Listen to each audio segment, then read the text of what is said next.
हे आपण बघितले होते. आता रिसर्च प्रोसेसमध्ये ज्या स्टेप्स आहेत त्या स्टेप्स आपण बघूया. पहिली रिसर्च स्टेप्स होती आपली definition of the research problem. आता रिसर्च प्रॉब्लेम म्हणजे नक्की काय आणि तो डिफाईन कसा करायचा हे आपण आज या लेक्चरमध्ये बघणार आहोत.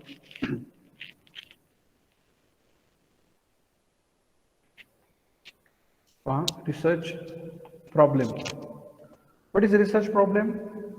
The term problem means a question or issue to examine. Research problem म्हणजे नक्की काय ही संकल्पना ज्यावेळेस आपण विचारात घेतो किंवा ती संकल्पना समजण्याचा आपण ज्यावेळेस प्रयत्न करतो त्यावेळेस आपल्याला हे समजणं गरजेचं आहे की नक्की प्रॉब्लेम हा शब्द आपण इथं कोणत्या अर्थाने घेतलेला आहे. इथं प्रॉब्लेम म्हणजे समस्या असा अर्थ नाही घेतलेला, तर प्रॉब्लेम म्हणजे क्वेश्चन, प्रश्न, की आपल्याला एखादी घटना ज्यावेळेस विचारात घेतो किंवा त्याचं सोल्युशन आपण ज्यावेळेस फाइंड आउट करत असतो त्यावेळेस ती समस्या निर्माण का झाली, कोणत्या कारणाने ही घटना घडली असेल किंवा अशी परिस्थिती निर्माण होण्या संदर्भामध्ये पाठीमागं अशा कोणकोणत्या गोष्टी घडल्या की त्याचा परिणाम म्हणून आत्ताची ही समस्या निर्माण झालेली आहे, असे प्रश्न आपल्या मनामध्ये येणं याला म्हणायचं प्रॉब्लेम. किंवा or issue to be examine, किंवा अशी एखादी गोष्ट की जी आपल्याला तपासणं गरजेचं आहे. जसं की आता आपण कोविड-19चा विचार करतोय की हा कोरोना व्हायरस कुठून आला, कसा आला हे शोधतोच आहे, परंतु यामुळे ज्या गोष्टी होतात त्या कशा थांबवता येतील, समस्या ही आहे आपल्यासमोर. आणि मग या प्रश्नांची उकल करणं हा सध्या संशोधनाचा एक महत्वाचा विषय बनलेला आहे किंवा आपण त्याला म्हणू की याच्यावरती सध्या संशोधन चालू आहे. दुसऱ्या बाजूला आपण ज्यावेळेस एखाद्या व्यक्तीची टेस्ट करण्याचा प्रयत्न करतो तर त्यावेळेस त्या व्यक्तीच्या रक्तामध्ये किंवा वेगवेगळ्या ज्यावेळेस आपण इतर टेस्ट करतो त्यावेळेस म्हणजे युरिन टेस्ट असेल, शुगरची टेस्ट असेल वगैरे वगैरे, तर रक्तामध्ये कोणते घटक समाविष्ट झाले जे एक्स्ट्रा होते की जे बॉडीला म्हणजे बॉडीला हानिकारक आहेत अशा पद्धतीचे, म्हणजे ही चेकिंग करणं किंवा याची तपासणी करणं, तर हा एक भाग म्हणजे या ठिकाणी समस्याने आहे. म्हणजे या दृष्टिकोनातून बघायचं. ज्यावेळेस एखाद्या बिझनेसचा, एखाद्या उद्योगाचा ज्यावेळेस विचार करतो किंवा एखाद्या मोठ्या इंडस्ट्रीचा विचार करतो किंवा एखाद्या सेक्टर डेव्हलपमेंटचा विचार करतो, एखाद्या सोसायटी डेव्हलपमेंटचा विचार करतो, त्यावेळेस त्या सोसायटीच्या डेव्हलपमेंटमध्ये अडथळा ठरणाऱ्या गोष्टी म्हणजे त्या ठिकाणी असणारे प्रॉब्लेम किंवा इश्यूज, किंवा एखादा बिझनेस एक्सपान्शन करायचा आहे परंतु बिझनेसची इफिशियन्सी ज्यावेळेस आपण चेक करतो त्यावेळेस ती इफिशियन्सी प्रॉपरली होत नाही. मग ही इफिशियन्सी प्रॉपरली नसण्याचं कारण काय, किंवा एखाद्या बिझनेसचा प्रोडक्ट मार्केटमध्ये खपत नाही, चालत नाही, याच्या पाठीमागची जी काही कारणं आहेत ती शोधणं हा संशोधनाचा भाग राहतो. परंतु मग ह्या गोष्टी का घडतात हा समस्येचा भाग आहे. म्हणजे प्रॉब्लेम काय आहे, म्हणजे संशोधन आपण का करणार आता, म्हणजे सपोज आता एखाद्या कंपनीचे प्रोडक्ट मार्केटमध्ये खपतायत, खूप मागणी आहे, मग खूप मागणी आहे तरी देखील ती कंपनी संशोधन करेल का, तर नाही करणार. कंपनीने अगोदर संशोधन केलं होतं की सध्या मार्केटमध्ये काय सिच्युएशन आहे, सध्या मार्केटला कोणत्या वस्तूची गरज आहे, ग्राहकांना कोणत्या वस्तू अभिप्रेत आहेत, त्याची क्वालिटी काय असली पाहिजे, त्याची किंमत काय असली पाहिजे, त्याच्यावरती ऑफर कोणत्या पद्धतीने आपण लावणं गरजेचं आहे, हा कंपनीने अभ्यास केला आणि मग त्या पद्धतीच्या वस्तू मार्केटमध्ये आणल्या आणि मग त्या कंपनीची विक्री सुरू झालेली आहे. मग अशा परिस्थितीमध्ये समस्या काय आहे का, नाही. मग कंपनी रिसर्च करणार नाही. परंतु ज्यावेळेस ह्या सगळ्या गोष्टी करून देखील वस्तूची विक्री वाढत नाही किंवा वस्तूला मागणी निर्माण होत नाही, त्यावेळेस मात्र आपल्याला एक समस्या निर्माण होते की एवढ्या सगळ्या गोष्टी केल्या, प्रश्न असा पडतो की वस्तू का खपत नाही. तर मग या संदर्भामध्ये संशोधन करणं गरजेचं आहे. मग आता समस्या काय झाली की वस्तू ऑफर देऊन, क्वालिटी इम्प्रूव्ह करून, मार्केटची सिच्युएशन विचारात घेऊन, मार्केटला ज्यावेळेस पाहिजे त्यावेळेस ती वस्तू बाजारपेठेत आणून सुद्धा वस्तूला मागणी नाही, किंवा त्या प्रकारच्या वस्तूला मागणी आहे परंतु दुसऱ्या कॉम्पिटिटर्सच्या वस्तूंना मागणी आहे, आपल्या वस्तूची मागणी मात्र कमी झालेली आहे. याचं काय कारण असू शकतं? ही कारणं शोधणं किंवा हा इश्यू सॉल्व्ह करणं, या प्रश्नाला उत्तर मिळवणं हे अभिप्रेत आहे. आणि मग हाच आपला रिसर्च प्रॉब्लेम असणार आहे. म्हणजे या ठिकाणी आपल्याला आता ज्यावेळेस रिसर्च करायचा आहे त्यावेळेस पहिला आपला रिसर्च प्रॉब्लेम काय असणार आहे की या गोष्टी घडलेल्या आहेत आणि या गोष्टी घडल्यामुळे अशा गोष्टींची समोर दिसत आहेत किंवा अशा समस्या निर्माण झाल्या आहेत, तर ह्या समस्या सोडवण्यासाठी ती कारणं शोधून उपाययोजना करणं हा आपला काय झालेला आहे रिसर्च प्रॉब्लेम. म्हणजे हे एक स्टेटमेंट म्हणजे आपलं काय असणार आहे रिसर्च प्रॉब्लेम आहे. टेलिकम्युनिकेशन सेक्टरमध्ये असं तुम्ही बघता की अनेक कंपन्या टेलिकम्युनिकेशन सर्व्हिसेसमध्ये आहेत. म्हणजे टेलिकम्युनिकेशन मध्ये आयडिया आहे, एअरटेल आहे, वोडाफोन आहे, जिओ आहे. तर याच्यामध्ये आपल्याला बऱ्याच वेळा हे बघायला मिळतं की काही कंपन्या पोर्टिंग फॅसिलिटी फ्री देतात, काही कंपन्या पोर्टिंगसाठी चार्जेस घेतात किंवा त्याच्यामध्ये बरेच ऑफर्स त्या ठिकाणी इश्यू केले असतात. 1 महिन्याचं सबस्क्रिप्शन फ्री असेल, 1 महिन्याचं कॉलिंग फ्री असेल, डेटा पॅकिंग फ्री असेल वगैरे वगैरे. आणि अशा केसेसमध्ये आपल्याला असंही बघायला मिळतं की काही कंपन्यांचं पोर्टिंग अजूनही चालू आहे. याचा अर्थ काय? का त्या कंपन्या सोडून लोक दुसऱ्या कंपनीमध्ये पोर्ट होतात? तर त्या कंपनीने हा विचार करणं गरजेचं. मग ही एक समस्या आहे. ही समस्या त्या कंपनी समोर आहे ज्या कंपनीचे पोर्टिंग होत आहेत किंवा कस्टमर सोडून जात आहेत. मग त्यांनी या कस्टमरचा सर्वे करणं गरजेचं आहे. लक्षात घ्या, कस्टमर सॅटिस्फॅक्शन सर्वे हा एक महत्वाचा भाग आहे. कस्टमरला आपण ज्या सेवा देतोय त्यापासून कस्टमर सॅटिस्फाईड आहेत का? आणि दुसरा भाग, कॉम्पिटिटर्स ज्या फॅसिलिटी प्रोव्हाइड करतायत त्या फॅसिलिटी प्रोव्हाइड करत असताना ते कशा पद्धतीने प्रोव्हाइड करतायत याचाही अभ्यास करणं गरजेचं आहे. म्हणजे दोन दृष्टिकोनातून आपण कुठं चुकतोय हा एक भाग शोधणं हा एक म्हणजे रिसर्च प्रॉब्लेम मध्ये येतो. आणि दुसरा भाग, आपल्याला स्पर्धक म्हणून जो आहे त्याच्याकडे कोणते एक्स्ट्रा क्वालिटीज आहेत किंवा त्यांच्याकडे एक्स्ट्रा फॅसिलिटीज कोणत्या अवेलेबल आहेत, या दोन्हीचा विचार हा संशोधनाचा विचार असू शकतो किंवा भाग असू शकतो. मग यालाच रिसर्च प्रॉब्लेम असं म्हटलं जातं. दुसरं वाक्य या ठिकाणी आपल्याला आणखीन डिटेल्स मध्ये माहिती मिळवून देणार आहे.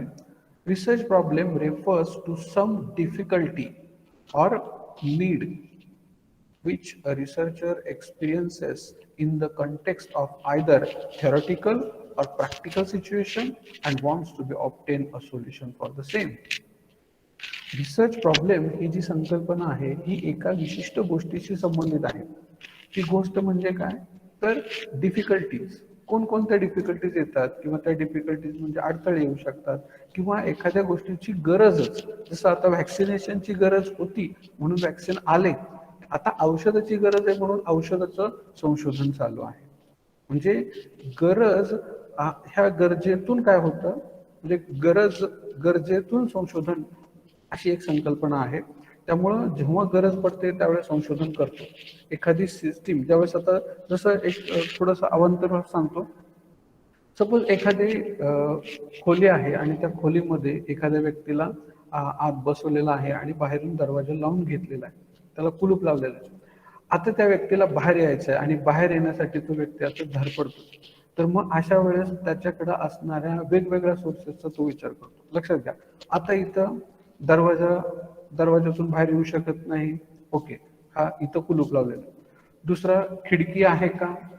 म्हणजे तो व्यक्ती काय शोधेल, संशोधनाचा भाग आहे. आता त्याला बाहेर जर यायचं असेल, त्याच्यासमोर ही समस्या आहे, त्याला बाहेर यायचं आहे परंतु तो येऊ शकत नाही का, तर खोलीला कुलूप लावलेलं आहे.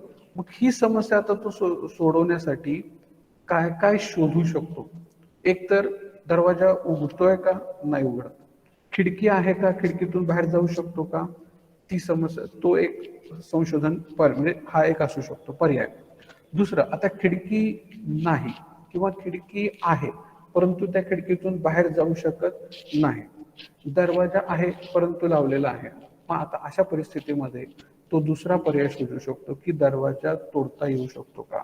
मग त्याच्यासाठी त्याच्याकडे अवेलेबल स्पेअर्स काय आहेत का, मग त्यामध्ये अशा काही गोष्टी आहेत का की ज्याच्यामुळे तो दरवाजा खोलू शकतो किंवा कडी खोलू शकतो, किंवा एखादी म्हणजे खिडकी असेल तर त्या खिडकीची काच फोडून त्याची ग्रिल त्याला काढता येऊ शकते का, वगैरे वगैरे. अशा अनेक गोष्टी बाहेर पडण्यासाठी तो काय करू शकतो, अनेक गोष्टी किंवा अनेक मार्ग तो अवलंबू शकतो.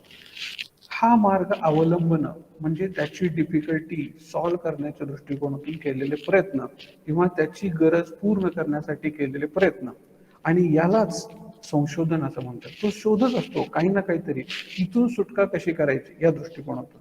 मग आता हा छोटासा भाग झाला, परंतु ज्यावेळेस रिसर्च, ज्यावेळेस एखादी गोष्ट करतो त्यावेळेस एखादी समस्या खूप मोठी असते आणि त्या समस्येवरती निदान करणं गरजेचं असतं. मग अशा वेळेस त्या समस्येच्या मुळापर्यंत जाऊन ती समस्या आपल्याला शोधता येणं गरजेचं आहे. म्हणून त्या गोष्टीला, मग त्या उद्देशाला किंवा त्या सेंटेन्सला आपण असं म्हणणार आहोत रिसर्च प्रॉब्लेम. त्यामुळे इथं असा शब्द वापरलेला आहे की रिसर्च प्रॉब्लेम हे कशाशी संबंधित आहेत, एका गरजेशी संबंधित आहेत, एका अडचणीशी संबंधित आहे. which researcher experiences in the context of either theoretical or practical situation. की ज्याच्यामधून रिसर्चर जो आहे, संशोधक जो आहे, तो काय अनुभव घेऊ शकतो, कोणता एकतर थेरॉटिकल बेसिसचा अनुभव घेऊ शकतो किंवा तो काय करू शकतो प्रॅक्टिकल बेसिसवरती. म्हणजे जसं आपल्याला माहिती आहे की आपल्या सगळ्या संकल्पना या थेअरीवरती आधारित असतात असं नाही, हे नीट लक्षात घ्या. आपल्याला जो अनुभव येतो हा सर्वात महत्वाचा असतो. तर तो हा अनुभव कसा असतो, काही थेअरीमधून समजून घेऊ शकतो, काही वाचून समजून येऊ शकतो, काही दुसऱ्याने सांगितल्यानंतर समजून. तर काही अनुभव असे असतात की जे प्रत्यक्ष घेतल्यानंतर प्रॅक्टिकल सिच्युएशन मध्येच फक्त त्याचा एक्सपिरियन्स होऊ शकतो. लक्षात घ्या. म्हणजे एखादी सिच्युएशन एखाद्या व्यक्तीने वर्णन केली आणि मग त्याने सांगितल्यावर त्याचा विचार करून तो एक अनुभव आपल्या गाठीशी असू शकतो. लक्षात घ्या. म्हणजे हा भाग झाला थिअरॉटिकल. म्हणजे एखाद्याला पोहायला शिकायचंय, तर पोहायला शिकण्याच्या दोन पद्धती आहेत, की पोहायला थिअरॉटिकली शिकायचंय का प्रॅक्टिकली शिकायचंय. तर प्रॅक्टिकली शिकायचं असेल तर प्रत्यक्ष तुम्हाला पाण्यामध्ये उतरावं लागेल, टँकमध्ये उतरावं लागेल, आणि मग त्या केसमध्ये येणारी सिच्युएशन ही अनेक प्रकारचे एक्सपिरियन्स देऊन जाते. मग म्हणजे पाणी थंड असतं, पाणी गरम असतं, पाणी कोमट असतं, सकाळचं पाणी कसं असतं, संध्याकाळचं पाणी कसं असतं, विहिरीचं पाणी कसं असतं, समुद्राचं पाणी कसं असतं, टँकचं पाणी कसं असतं, कॅनलचं पाणी कसं असतं, ओढ्यामध्ये पाणी कसं असतं, किंवा कोणत्या पाण्याला ओढ जास्त असते, वगैरे वगैरे. हा एक्सपिरियन्स. मग नाकातोंडामध्ये पाणी जातं, ही सिच्युएशन थेअरी वाचून होत नाही. लक्षात घ्या. तर अशा पद्धतीचं मग काही गोष्टी, किंवा एखादी मेणबत्ती पेटवल्यानंतर आपल्याला त्याच्यातून मेण गळताना बघतो आपण, तर ह्याच्या पाठीमागे काहीतरी सायंटिफिक रिझन आहे. मग ते मेण आपल्याला वितळताना दिसतं, ते खाली पडताना दिसतं. मग मेण आणि तो दोरा याचं कॉम्बिनेशन होऊन ती जी वात जळत असते, याच्यावरती केमिकल प्रोसेस होते का, किंवा त्याच्यातून ज्या काही गोष्टी, ज्या वायू बाहेर पडतात, म्हणजे हा सगळा भाग संशोधनाचा. असे अनेक प्रकारचे संशोधन आहेत की जे थिअरॉटिकली असतात, प्रॅक्टिकली असतात, किंवा दोन्ही पद्धतीने आपण ते करू शकतो. तर रिसर्चर काय करत असतो, त्याची जी गरज आहे ती गरज थोडासा स्वतःच्या बौद्धिक कौशल्याचा वापर करतो. बौद्धिक कौशल्याचा म्हणजे थेरॉटिकल एक्सपिरियन्स, आणि दुसरा भाग म्हणजे प्रॅक्टिकल सिच्युएशन. म्हणजे एखादी घटना त्याच्या आयुष्यात किंवा त्याने पाहिलेली असते, तर त्या सिच्युएशनमध्ये त्याने ते काम केलेलं असतं, तर ते प्रॅक्टिकल सिच्युएशनमध्ये केलेलं काम त्याला आठवून तो त्या पद्धतीचं काम करत असतो. बऱ्याच वेळा आपण अनेक गोष्टी ह्या पिक्चरमधून पाहतो, बऱ्याच वेळा बातम्यांमधून आपल्यापर्यंत माहिती पोहोचत असते, बऱ्याच वेळा आपण यूट्यूब चॅनल, सोशल मीडियाच्या माध्यमातून अनेक गोष्टी पाहतो, ऐकतो, सिच्युएशन समजून घेतो. हा प्रॅक्टिकल एक्सपिरियन्स आहे. लक्षात घ्या. प्रत्यक्ष आलेला स्वतःला जो अनुभव आहे तो या दोन्ही पद्धतीने असू शकतो, आणि मग ह्या दोन्ही पद्धतीने तो काय करत असतो, करू शकतो, त्या रिसर्च प्रॉब्लेमकडे पाहत असतो, किंवा त्या पद्धतीने माहिती गोळा करण्यासाठी तो तयारी करत असतो. And wants to obtain a solution for the same, आणि समस्येवरती सोल्युशन शोधण्याचा प्रयत्न करत असतो. म्हणजे जो रिसर्चर आहे तो त्या गोष्टी करत असतो, पण त्याच्या डोक्यामध्ये काय असतं, एक विशिष्ट संकल्पना असते, आणि त्या संकल्पनेला अनुसरून तो काम करत असतो. मग तीच संकल्पना, तीच डिफिकल्टी किंवा तीच गरज म्हणजेच काय असतं, रिसर्च प्रॉब्लेम. आता आपण बिझनेस बद्दल चर्चा करूया. की मगाशी आपण चर्चा केली की डिक्लाइनिंग प्रॉफिटेबिलिटी अशी एक संकल्पना आपण बघितली की दरवर्षी नफा किंवा नफ्याचं जे काही पर्सेंटेज आहे हे कमी होतं. मग ही एक समस्या आहे, ही एक डिफिकल्टी आहे जी बिझनेस समोर आहे, की बिझनेस खूप पद्धतीने प्रयत्न करतो, जाहिरात करतोय, ऑफर्स देतोय, स्कीम एक्झिबिशन्स लॉन्च करतात आणि अनेक पद्धतीने मार्केटमध्ये या वस्तूंची विक्री वाढते सुद्धा, विक्री केली पण जाते. पण तरी देखील ऑन रेकॉर्ड ज्यावेळेस आपण कॅल्क्युलेशन करतो किंवा रेकॉर्ड तयार करतो, ज्यावेळेस फायनलायझेशन करतो, त्यावेळेस मात्र प्रॉफिट हा कमी दिसतो. याचं कारण शोधणं गरजेचं आहे. मग याच्यासाठी आपल्याला एक स्टेटमेंट ऑफ प्रॉब्लेम तयार करावा लागेल आणि तो स्टेटमेंट ऑफ प्रॉब्लेम आहे to find out the declining position of profitability. आपला उद्देश आहे, रिसर्च करण्यापाठीमागचा उद्देश काय आहे? To find out the declining position of profitability. प्रॉफिटेबिलिटीची डिक्लाइनिंग पोझिशन फाइंड आउट करणं. लक्षात घ्या, to find out the reasons of declining profitability म्हणजे हे प्रॉब्लेम्स आहेत की त्याचे रिझन्स शोधणं, हा सुद्धा तुमचा स्टेटमेंट ऑफ प्रॉब्लेम असणार आहे. तर याला म्हणायचं रिसर्च प्रॉब्लेम. रिसर्च का करायचा? कोणत्या समस्येवरती उपाय करण्यासाठी किंवा कोणत्या इश्यू किंवा कोणत्या प्रश्नाची उकल करण्यासाठी आहे, हे एका वाक्यात लिहिणं किंवा एका पॅरेग्राफमध्ये लिहिणं, याला म्हणायचं रिसर्च प्रॉब्लेम.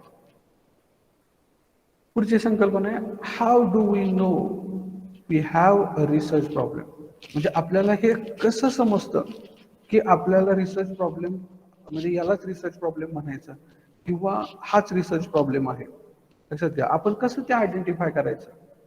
तर ह्याचे काही सोर्सेस आहेत. पहिला सोर्स आहे कस्टमर कंप्लेंट्स.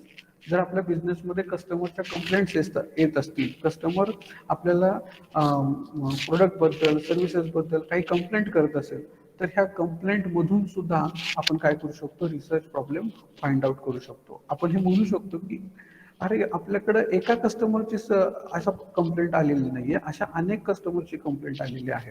तर मग एक सेम प्रकारच्या कंप्लेंट्सचा जर अभ्यास केला तर आपल्याला तो रिसर्च प्रॉब्लेम म्हणून विचारात घेऊन त्या पद्धतीने संशोधन करता येऊ शकतं. दुसरा आहे conversation with the company employee. कंपनीचे जे कर्मचारी आहेत यांना प्रत्यक्ष कामामध्ये काही अडचणी येतात का किंवा त्यांचा जो काही अनुभव आहे त्याच्यातून त्यांना काही जाणवतंय का, तर त्यांच्याशी कम्युनिकेशन करणं गरजेचं आहे, कॉन्व्हर्सेशन करणं गरजेचं आहे, चर्चा करणं गरजेचं आहे. याच्यामधून सुद्धा आपल्याला रिसर्च प्रॉब्लेम किंवा रिसर्च एरिया समजून येऊ शकतो. प्रत्यक्ष कशावरती काम करायचं आहे, म्हणजे कामाचे तास वाढवणं गरजेचं आहे का, कामाचे तास कमी करणं गरजेचं आहे का, नवीन टेक्नॉलॉजी आणणं गरजेचं आहे का, नवीन मशिनरीज आणणं गरजेचं आहे का, का आहे त्या मशिनरीज अपग्रेड करणं गरजेचं आहे, वगैरे वगैरे. म्हणजे एम्प्लॉई ज्या ठिकाणी काम करतो कदाचित त्या लेवलवरती काही प्रॉब्लेम असू शकतो, तर त्यावेळेस त्यासाठी कंपनीचे जे काही कर्मचारी आहेत त्यांच्याशी कॉन्व्हर्सेशन करणं गरजेचं आहे आणि मग आपल्याला तो रिसर्च प्रॉब्लेम फाइंड आउट होऊ शकतो. तिसरा आहे observation of inappropriate behaviour or conditions in the firm. एखाद्या फर्ममध्ये ऑर्गनायझेशनमध्ये एक ज्या सिच्युएशन्समध्ये लोक काम करतात तर त्या सिच्युएशन्समध्ये त्या लोकांचं बिहेवियर कसं आहे, या बिहेवियरचं कारण काय असू शकतं याचं ऑब्झर्वेशन करणं गरजेचं आहे. लोक असे का वागतात, त्यांच्यामध्ये प्रामाणिकपणा का येत नाही, वगैरे वगैरे अशी जी काय आहे, तर त्यासाठी असणारी बऱ्यापैकी कंडिशन कोणती आहे किंवा ते ज्या सिच्युएशनमध्ये काम करतात त्या सिच्युएशन मधले त्यांचं बिहेवियर का बदलतं, असं ऑब्झर्वेशन करणं आणि या ऑब्झर्वेशनमधून आपल्याला समस्येचं उकलन करणं गरजेचं आहे. चौथा भाग आहे deviation from the business plan. बऱ्याच वेळा असं असतं की आपण एक प्लॅन ठरवतो, त्याचं प्लॅनिंग करतो आणि मग त्याचं इम्प्लिमेंटेशन करतो. परंतु बऱ्याच वेळा असंही दिसून येतं की प्लॅनिंग बाजूला राहतं आणि इम्प्लिमेंटेशन करत असताना येणाऱ्या समस्या वेगळ्या राहतात आणि त्या दृष्टिकोनातून त्या समस्या सोडवत सोडवत आपण बिझनेस उभा केलेला असतो. म्हणजे प्रत्यक्ष कागदावरचं प्लॅनिंग वेगळं राहतं आणि इम्प्लिमेंटेशन केलेलं प्लॅनिंग वेगळं राहतं. मग ह्याच्यामध्ये काय येतं? डिफरेन्सिएशन येतं, डेव्हिएशन राहतं आणि मग या डेव्हिएशनमुळे बऱ्याच वेळा अनेक प्रकारच्या समस्या निर्माण होतात आणि मग हा एक भाग रिसर्चचा असू शकतो. मग हा एक प्रॉब्लेम या पद्धतीने सुद्धा तुम्ही रिसर्च प्रॉब्लेम फाइंड आउट करू शकता. पुढचा भाग आहे success of the firms competitor. ज्या फर्मचे ऑर्गनायझेशनचे स्पर्धक, मी मगाशी सांगितल्या पद्धतीने स्पर्धकांचा अभ्यास करणं खूप गरजेचं आहे.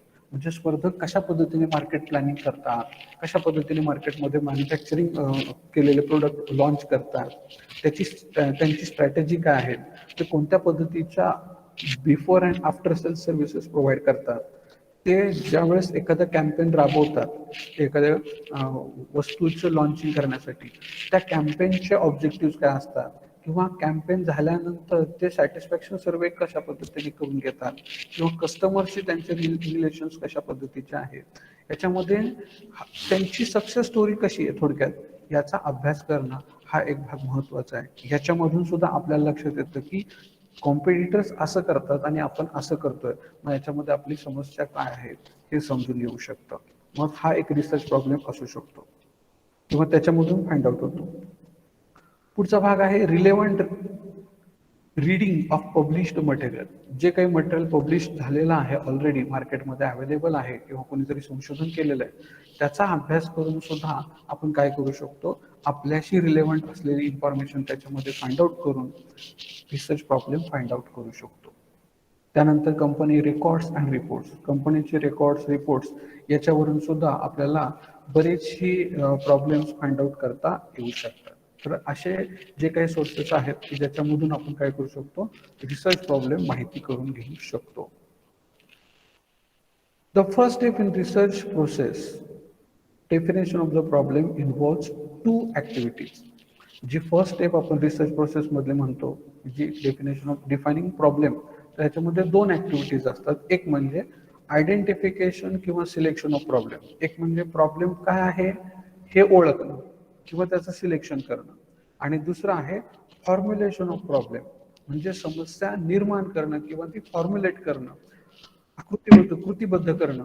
हा एक महत्वाचा भाग त्या ठिकाणी आहे. अशा दोन पद्धतीने आपण काय करू शकतो, प्रॉब्लेम डिफाईन करू शकतो.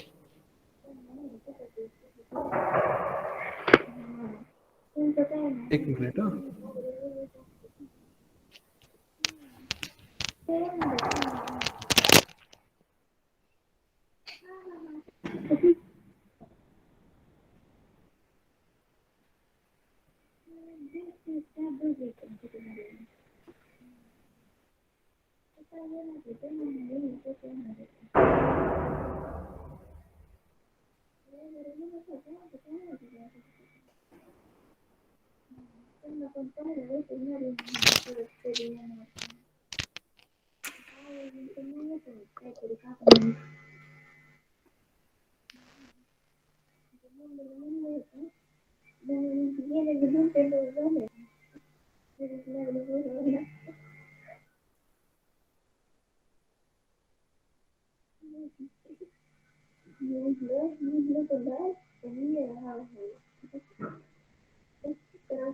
एकच मिनिट, प्रथम एक ब्रेक.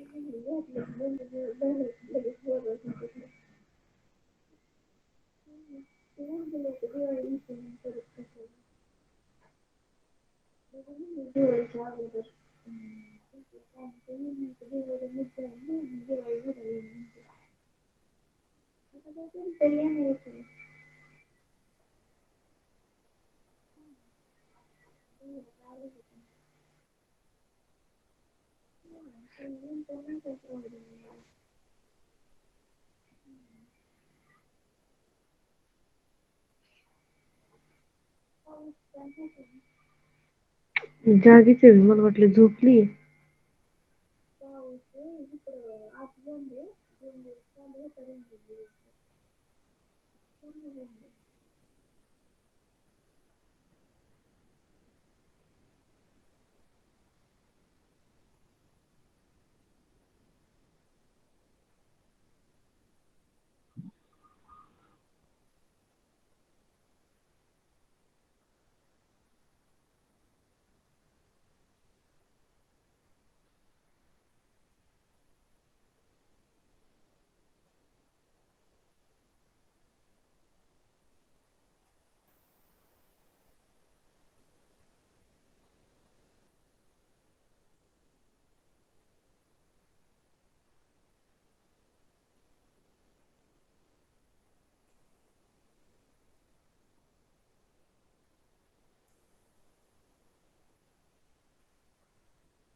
स्क्रीन दिसतेय का?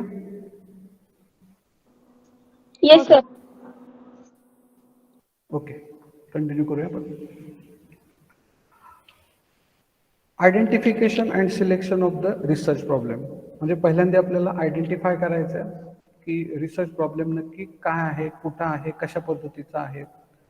त्याच्यामध्ये काय आहे, this steps involve identification of a few problems and selection of one out of them after evaluating the alternative against certain selection criteria. आता ह्या वाक्यांचा अर्थ काय तो नीट लक्षात घ्या. पहिल्यांदा काय करायचंय की एखादी समस्या काय आहे, म्हणजे प्रॉब्लेम काय आहे, तर त्या प्रॉब्लेम कशामुळे झाला हे फाइंड आउट करायचं. म्हणजे जसं मी मगाशी उदाहरण दिलं की संप केलेला आहे आणि म्हणजे आपल्या कर्मचाऱ्यांनी संप केलेला आहे कंपनीमध्ये, तर मग संप करण्यापाठीमागची कारणं काय आहेत हे शोधणं गरजेचं आहे. याला अल्टरनेटिव्ह असू शकतात. एकाच कारणासाठी संप झालेला आहे असं नाही. म्हणजे जनरली आपल्याला हे माहिती असतं की संप का करतात, तर पगारवाढीसाठी संप केला जातो. मग आता हे जर एखाद्या व्यक्तीने विचारात घेतलं की कर्मचाऱ्यांची पगारवाढ करणं अपेक्षित आहे म्हणून कर्मचारी संपावर गेलेले आहेत आणि वरती मॅनेजमेंटने असा डिसिजन घेतला की कर्मचाऱ्यांचा पगार हा या महिन्यापासून 10% किंवा 20% वाढवण्यात येत आहे. आता हा निरोप आपण कर्मचाऱ्यांना दिला, तरी देखील कंपनीचे कर्मचारी संपावर आहेत, म्हणजे ते कंपनीत जॉईन झालेले नाहीत. म्हणजे ही समस्या सुटली का? नाही. म्हणजे पगार वाढ देऊन सुद्धा समस्या सुटलेली नाही. मग आता एखाद्याने अशी शक्कल लढवली की नक्की आता काय पगार वाढ जास्त अपेक्षित असेल, म्हणजे 10%च्या ऐवजी 20% किंवा 20%च्या ऐवजी 30% पगार वाढ अपेक्षित असेल आणि म्हणजे आणि ती कमी देण्यात आली असेल म्हणून कर्मचारी संपावर असतील, तर मग त्या केसमध्ये कंपनीने पुन्हा असा निर्णय घेतलाय की 10%च्या ऐवजी 20% पगार वाढ देण्यात येईल, म्हणजे आणखीन 10%. तरी देखील कंपनीचे कर्मचारी काय संपावर आहेत, म्हणजे ही समस्या सॉल्व्ह झालेली नाही. म्हणजे हे कारण ऍक्च्युली नसावं, मग दुसरं काहीतरी कारण असू शकतं. मग लक्षात आलं की कंपनीच्या कामाचे म्हणजे कामगारांचे कामाचे तास कमी करणं गरजेचं आहे असं जर वाटलं, तर मग कंपनीमध्ये असं सांगितलं की कंपनीमध्ये रोज 8 तास, म्हणजे 10 तास काम करत होते कर्मचारी, तर मॅक्झिमम 8 तास त्या ठिकाणी कंपनीमध्ये कर्मचाऱ्यांनी काम करणं गरजेचं आहे आणि याच्यामध्ये अर्ध्या तासाची लंच ब्रेक असू शकतो किंवा जेवणाची सुट्टी मिळू शकते. मग हा निरोप कर्मचाऱ्यांच्या संघटनेकडे पाठवला, तरी देखील कंपनीतले कर्मचारी हे संपावरती आहेत, मग तरी देखील ही समस्या सुटलेली नाही. मग परत याच्यावरती विचार केला आणि परत तिसरी समस्या समोर आली की लक्षात आलं की कंपनीमध्ये जे कर्मचारी काम करत आहेत किंवा ज्या महिला काम करत आहेत त्यांच्याबरोबर जी लहान मुलं आहेत त्यांची जी काही सोय आहे कंपनीमध्ये होत नाही किंवा गैरसोय होते किंवा कंपनीमध्ये त्या पद्धतीची परिस्थिती नाही किंवा कंपनीने फॅसिलिटीज प्रोव्हाइड केलेल्या नाही, तर मग त्या फॅसिलिटीज प्रोव्हाइड करण्याचा निर्णय मॅनेजमेंटकडून घेतला जातो. तरी देखील कंपनीचे कर्मचारी संपावर आहेत. मग पुन्हा एखाद्या व्यक्ती समोर येतो आणि असं लक्षात येतं, विचार करतो आणि सांगतो की कदाचित कंपनीतल्या कर्मचाऱ्यांना बोनस अपेक्षित असेल, म्हणजे पगाराव्यतिरिक्त एक्स्ट्रा अमाऊंट त्या ठिकाणी अपेक्षित असेल म्हणून कंपनीने बोनस डिक्लेअर केला. नंतर असं झालं की तरी देखील समस्या सुटली नाही. नंतर असं झालं की कंपनीने डिव्हिडंड जो आहे, जो शेअर होल्डरला द्यायचा आहे, तर त्याच्यातला निम्मा जो काही प्रॉफिट आहे हा निम्मा प्रॉफिट कर्मचाऱ्यांमध्ये वाटण्याचा निर्णय घेतला. तरी देखील कंपनीमध्ये कर्मचारी संपावरतीच आहेत. म्हणजे लक्षात घ्या की कंपनीमध्ये ही समस्या आहे की कर्मचारी कामावर येत नाहीत, संपावरती आहेत. मग त्याच्या पाठीमागची कारणं त्या कंपनीने जर नाही शोधली तर या पद्धतीच्या उपाययोजना करून देखील त्या ठिकाणी समस्या सॉल्व्ह होणार नाही. या ठिकाणी काय करणं गरजेचं आहे, समस्या काय आहे, तर कर्मचारी संपावर येत नाहीत, that is called research problem, म्हणजे रिसर्च प्रॉब्लेम आहे हा. आता याचं संशोधन केलं जाईल, मग संशोधन केल्यानंतर मग ओपिनियन्स घेतले जातील, कर्मचाऱ्यांची भेट घेतली जाईल, कर्मचाऱ्यांचे इंटरव्ह्यूज घेतले जातील, प्रत्येकाच्या अडीअडचणी विचारात घेतली जाईल, युनियन लिडरशिप त्या ठिकाणी बोललं जाईल आणि मग त्यांच्याकडून ज्या गोष्टी आल्या माहिती स्वरूपामध्ये मिळाली त्याचं ॲनालिसिस करून मग शेवटी असं ठरवलं जाईल की समस्या काय निघाली, तर ज्या वातावरणामध्ये जे कर्मचारी काम करत आहेत त्या वातावरणाचा त्यांच्या त्यांच्या शरीरावरती, त्यांच्या ओव्हरऑल परफॉर्मन्सवरती परिणाम वाईट होतोय आणि त्यामुळे ते काम करू इच्छित नाहीत. त्यांना वेतन वाढीची अपेक्षा नाहीये, बोनसची अपेक्षा नाहीये, डिव्हिडंड प्रॉफिटची अपेक्षा नाही, कामाच्या तासाची अपेक्षा नाहीये. तर त्यांना अपेक्षा अशी आहे की ते ज्या वातावरणामध्ये काम करतात किंवा ज्या ठिकाणी काम करतात त्या ठिकाणी त्यांना असुरक्षितता जाणवते आणि याच्यासाठी त्यांनी काय केलेलं आहे, संप केलेला आहे. म्हणजे आता काय झालं, प्रॉपरली डायग्नोसिस झालेलं आहे, की सोल्युशन मिळालेलं आहे, समस्या मिळालेली आहे की संप होण्यापाठीमागचं कारण. म्हणजे इथं काय झालेलं आहे की प्रत्यक्ष आयडेंटिफिकेशन करत असताना, एखादा प्रॉब्लेम सॉर्ट आउट करत असताना तुमच्याकडे वेगवेगळे अल्टरनेटिव्ह असणं गरजेचं आहे की ही समस्या सोडवण्यासाठी तुम्ही कोणकोणत्या उपाययोजना करू शकता आणि त्याच्यातला एक त्या ठिकाणी तुम्ही शोधणं गरजेचं आहे. समस्या सुद्धा अशाच असू शकतात. कोणकोणत्या समस्या त्याची लिस्ट आउट करणं गरजेचं आहे आणि मग त्याच्यातनं एक प्रॉपर सिलेक्ट करणं गरजेचं आहे. आता दुसरा भाग आहे सोर्सेस ऑफ प्रॉब्लेम्स. हे प्रॉब्लेम्स कसे तुम्हाला फाइंड आउट होऊ शकतात किंवा येऊ शकतात. एक म्हणजे रीडिंग तुमचं असलं पाहिजे, अकॅडमिक एक्सपिरियन्स, डेली एक्सपिरियन्स तुम्हाला कुठून तरी तुमच्या कामामध्ये होत असतो. एक्सपोजर टू फील्ड सिच्युएशन, म्हणजे फील्डवरती काम करत असताना तिथल्या वातावरणामध्ये, त्या परिस्थितीमध्ये तुमचं एक्सपोजर होत असतं. त्यानंतर कन्सल्टेशन्स घ्यावं लागतात, ब्रेनस्टॉर्मिंग करावं लागतं, रिसर्च करावा लागतो. ह्या सगळ्या गोष्टी ज्यावेळेस केल्या जातात तर त्यावेळेस तुम्हाला काय होऊ शकतं, प्रॉब्लेम फाइंड आउट होऊ शकतात. हे सोर्सेस आहेत प्रॉब्लेमसाठीचे सोर्सेस. या अनेक मार्गाने तुम्हाला प्रॉब्लेम फाइंड आउट होऊ शकतात. क्रायटेरिया ऑफ सिलेक्शन, त्याचं क्रायटेरिया सिलेक्शन काय आहे, तर दोन पद्धतीचे क्रायटेरिया आहेत. एक म्हणजे इंटरनल असे काही फॅक्टर्स असतात की जे इम्पॅक्ट करत असतात आणि दुसरा म्हणजे एक्सटर्नल फॅक्टर्स किंवा एक्सटर्नल क्रायटेरिया असतात की जे त्याच्यावरती परिणाम करत असतात. इंटरनल म्हणजे कंपनीशी संबंधित असतात किंवा इंटरनल म्हणजे रिसर्चरच्या स्वतःच्या शी संबंधित असतात. म्हणजे बऱ्याच वेळा असं होतं की रिसर्चची कॉम्पिटन्सी कमी राहते, मग रिसर्चचा इंटरेस्ट कमी राहतो. म्हणजे एखाद्या जो संशोधक आहे त्याला त्या गोष्टीची आवड नसेल तर मग प्रॉब्लेम त्या ठिकाणी निर्माण होऊ शकतो. मग असा एक पर्सनल किंवा इंटरनल क्रायटेरिया असू शकतो. किंवा रिसर्चर कॉम्पिटन्स म्हणजे क्षमता त्या ठिकाणी त्याची कमी आहे, किंवा रिसर्चरचे ओन सोर्सेस जे आहेत, जे फायनान्स आहे, टाइम आहे, म्हणजे वेळ आहे, पैसा, हे त्या ठिकाणी स्वतः खर्च करण्याची त्याची तयारी नसते. मग त्या केसमध्ये प्रॉब्लेम निर्माण होऊ शकतात किंवा हा एक भाग आहे. आणि एक्सटर्नल म्हणजे रिसर्चॅबिलिटी ऑफ द प्रॉब्लेम, इम्पॉर्टन्स आणि किंवा अर्जन्सी की किती महत्वाचं. जसं आता आपण ही कोविड सिच्युएशन होती, 1 वर्ष झालं, खूप अर्जन्सी होती, सगळ्या व्यवसाय व्यापार सगळं बंद केला आपण आणि मग लॉकडाऊन केलं. म्हणजे अर्जन्सी किती आहे, इम्पॉर्टन्स कशाला देणं गरजेचं आहे. आणि मग संशोधन करत असताना अनेक ज्या काही रिसर्च एजन्सीज आहेत त्या पुढे आल्या आणि त्या संशोधनामध्ये इतर कुठले बाकीचे सगळे संशोधन बंद करून आपण काय केलं होतं, या व्हॅक्सिनेशनसाठी किंवा औषधासाठी फोकस केलं होतं. सगळ्या जगातून ह्या पद्धतीने होत होतं. म्हणजे इथं हा एक भाग महत्वाचा आहे.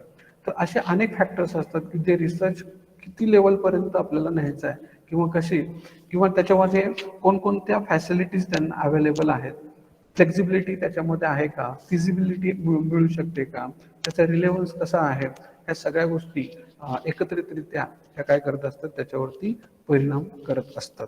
तर हा एक भाग रिसर्चमध्ये महत्त्वाचा आहे.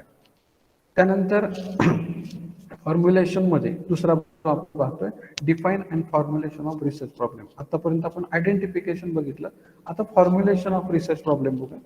याच्यामध्ये काय फॉर्म्युलेशन, तुम्ही आता एखादा प्रॉब्लेम डिफाईन करताय, ऑलरेडी तो अस्तित्वात नाहीये, परंतु आता तो तुम्ही तुमच्या डोक्यामध्ये येऊन तो अस्तित्वात आणलेला आहे की असं होऊ शकतं वगैरे वगैरे. Formulation is the process of refining the research idea into research question and object. एखादी गोष्ट रिडिफाईन करणं गरजेचं आहे. म्हणजे एखाद्याने ती संकल्पना मांडलेली आहे, परंतु ती वेगळ्या पद्धतीने मांडून त्याचं संशोधन करणं खूप गरजेचं आहे. म्हणजे जसं की आता फॉर एक्झाम्पल तुम्हाला लक्षात येईल असं, की पेट्रोलवरती चालणाऱ्या गाड्या आहेत, परंतु डिझेलवर चालणाऱ्या गाड्या काढता येतील का, हा पर्याय शोधणं, म्हणजे हे फॉर्म्युलेट करणं आणि मग त्या संदर्भामध्ये संशोधन करणं हा भाग. आता मग पेट्रोलवर चालणाऱ्या आहेत, डिझेलवर चालणाऱ्या आहेत, मग बॅटरी ऑपरेटेड किंवा बॅटरीवर चालणारे काढता येतील का, त्याच्यावरती आपण मशीन ऑपरेट करू शकतो का, असं संशोधनाचा फॉर्म्युलेट करणं आणि मग त्या मार्गाने संशोधन करणं. लक्षात घ्या, 4 चाकी गाडी चालवता येते, मग 3 व्हीलर चालवता येते, मग 2 व्हीलर चालवता येते का, किंवा 2 व्हीलर मॅन्युफॅक्चरिंग करू शकतो, मग 3 व्हीलर मॅन्युफॅक्चरिंग करू शकतो का, 2 व्हीलरचं मशीन 3 व्हीलरला बसू शकतं का, 3 व्हीलरचंच मशीन आपण 4 व्हीलरला बसू शकतो का, हे या पद्धतीने संशोधन करणं. किंवा आज आपण बघतो की 4 व्हीलरला गॅसकिट आहे, गॅसकिट म्हणजे गॅसवर गाड्या आपण चालवतो. मग आता असं संशोधन एखादा करू शकतो की 4 व्हीलरला जर 4 व्हीलर ही एक व्हेकल आहे, त्यासाठी मशिनरीज आहेत, मोटर बसवल्या जातात, मग हीच फॅसिलिटी फक्त लहान स्वरूपामध्ये 3 व्हीलरला पण असणार आहे, हीच फॅसिलिटी 2 व्हीलरला असणार आहे. इंजिन कॅपॅसिटी कमी असेल, परंतु ह्या गोष्टी तर ऑटोमोबाईल सेक्टरमध्ये आहेत. मग 4 व्हीलरचं 2 व्हीलरला गॅसकेट बसू शकतं का, किंवा मग त्याचा आकार लहान करून ते चालू शकतं का, वगैरे वगैरे. लक्षात घ्या, ही फॅसिलिटी त्या ठिकाणी संशोधन करणं. हे मोबाईलच्या बाबतीमध्ये आपल्याला खूप वेगळ्या पद्धतीने सांगता येईल. म्हणजे चा फोन जर बघितला की जो डायल करत होतो आपण, रिंग वाजत होती, त्यानंतर त्याची बटन्स आले लँडलाईनवर, त्याच्यानंतर मग एखाद्याचा विचार असा झाला की नाही बाबा हे एकाच ठिकाणी मोबाईल वापरता येतो, मग मला एका ठिकाणाहून दुसऱ्या ठिकाणी मोबाईल, त्यानंतर कॉर्डलेस फोन तयार झाले, म्हणजे पेजर तयार झाले, मग ह्याचं संशोधन झालं. त्यानंतर मोबाईल ही संकल्पना खऱ्या अर्थाने विकसित झाली त्याच्यातून. म्हणजे संशोधन हे पुढं पुढं होत गेलं. बरं, मोबाईल झाल्यानंतर मग त्याच्यामध्ये बटनाचे मोबाईल्स होते, मग बटनाच्या मोबाईल बरोबर आणखीन फॅसिलिटीज प्रोव्हाइड करायच्या का, म्हणून मग त्याच्यामध्ये कॅमेरा, इतर फॅसिलिटीज त्याच्यामध्ये. त्याच्यानंतर आज आपण स्मार्टफोन बघतो, अँड्रॉइड फोन पाहतो, त्याच्यामध्ये वेगवेगळ्या पद्धतीचे सॉफ्टवेअर्स आले. म्हणजे हा जो भाग आहे की याच्यामधून आता ह्याच्याही पुढे जाऊन आपण दुसऱ्या बाजूला कार्डचा जर विचार केला तर कार्डची साईज ही मायक्रो मायक्रो मायक्रो होत चाललेली आहे. म्हणजे पूर्वीचं कार्ड म्हणजे 1 GB कार्ड, आणि आता आता 1 GB कार्डमध्ये आपण 100 GB पर्यंत किंवा 1 TB पर्यंत जाऊ शकतो. म्हणजे इथं काय केलेलं आहे संशोधकांनी, कार्डची साईज कमी केलेली आहे. पूर्वीचा कम्प्युटर मोठा होता, आता कम्प्युटर लहान आहे, त्याच्यानंतर लॅपटॉपमध्ये त्याचं रूपांतर झालं, त्याच्यानंतर टॅब आले, आता मोबाईलमध्ये सुद्धा आपण कम्प्युटर यूज करू शकतो. असे म्हणजे इथं काय झालेलं हे संशोधनाच्यासाठी फॉर्म्युलेट केलेले प्रॉब्लेम्स आहेत. लक्षात घ्या, म्हणजे आपण असं करू शकतो का, मग 1 कॅमेरा लावला, 2 कॅमेरा लावून बघू शकतो का, 3 कॅमेरे लावून फोटो येऊ शकतो का, 4 कॅमेरे लावून फोटो येऊ शकतो का, असं संशोधन होत होत होत होत आज आपण बघतो की आज आपल्याला व्यवहारामध्ये आजूबाजूला अनेक प्रकारचे अप्लायन्सेस याच्यामुळे वापरता येतात. इलेक्ट्रॉनिक सेक्टरमध्ये, ऑटोमोबाईल सेक्टरमध्ये, प्रत्येक सेक्टरमध्ये असे संशोधन वेगवेगळ्या पद्धतीचे होत राहिलेले आहेत. तर हा जो संशोधनाचा भाग आहे हा फॉर्म्युलेट केला जातो प्रॉब्लेमच्या दृष्टिकोनातून. सोलर एनर्जीचा वापर झालेला आहे. आता सोलर एनर्जीवरती आपण अनेक गोष्टी म्हणजे पूर्वीपासून सोलर एनर्जी वापरतच होतो, परंतु आज आपण सोलर पॅड आणलेले आहेत. आता सोलरवरती आज आपण कम्प्युटर चालवतो, मोबाईल चालवतोय, आपले लाईट घरामध्ये चालते, व्हेकल्स चालतात सोलर एनर्जीचा वापर करून. म्हणजे हे संशोधन केलं. मग एखाद्याने असं शोधून काढलं की सोलरवरती मी कंदील चालवू शकतो, मग लॅम्प, मग त्यासाठी सोलर पॅनल जोडलं. मग एखाद्याने म्हटलं की नाही मग आता संकेल मग ह्याच्यापेक्षा वेगळं काही होऊ शकतं का, तर त्याने त्या संदर्भामध्ये संशोधन करायला सुरुवात केली आणि मग ते शोधून काढलं. असं एकातून दुसरा रिसर्च, दुसऱ्यातून तिसरा रिसर्च होत राहतो. लक्षात घ्या, मग गाव पातळीवरती रिसर्च होतो, शहरामध्ये होतो, म्हणजे राज्यामध्ये होऊ शकतो, नॅशनल लेवलवर, इंटरनॅशनल लेवलवरती रिसर्च होऊ शकतो. एखादी कन्सेप्ट एखाद्या राज्यामध्ये लागू होते तर ती दुसऱ्या राज्यामध्ये लागू होईल असं नाही सांगता येत. एका देशामध्ये लागू झालेलं वॅक्सिन दुसऱ्या देशामध्ये लागू होईल असं नाही सांगता येत. म्हणजे हा एक भाग महत्त्वाचा आहे आणि याच्यातून अनेक रिसर्च प्रॉब्लेम पुढे येतात किंवा आपण ते फॉर्म्युलेट करू शकतो, डिफाईन करू शकतो. याच्यानंतर आपल्याला पुढं असं म्हणता येईल की प्रॉब्लेम डेफिनेशन और problem statement is a clear, precise and sufficient statement of the question or issue that is to be investigated with the goal of finding and answer the solution.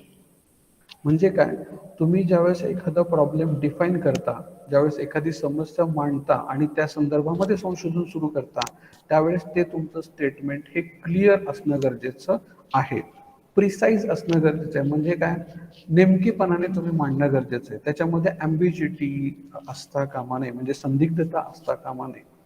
मग हे दोन पद्धतीने तुम्ही करू शकता. एक, पोस्टिंग क्वेश्चन, जे क्वेश्चन काय करायचे तुम्हाला पोस्ट करायचे आहेत, किंवा मेकिंग डिक्लेरेटिव्ह स्टेटमेंट, किंवा तुम्हाला एखादं स्टेटमेंट डिक्लेअर करायचं आहे. म्हणजे काय की या कंपनीचा प्रॉफिट दुसऱ्या कंपनीच्या प्रॉफिटपेक्षा जास्त आहे, हे डिक्लेरेटिव्ह सेंटेन्स आहे, क्लिअर डिक्लेअर केलेलं आहे.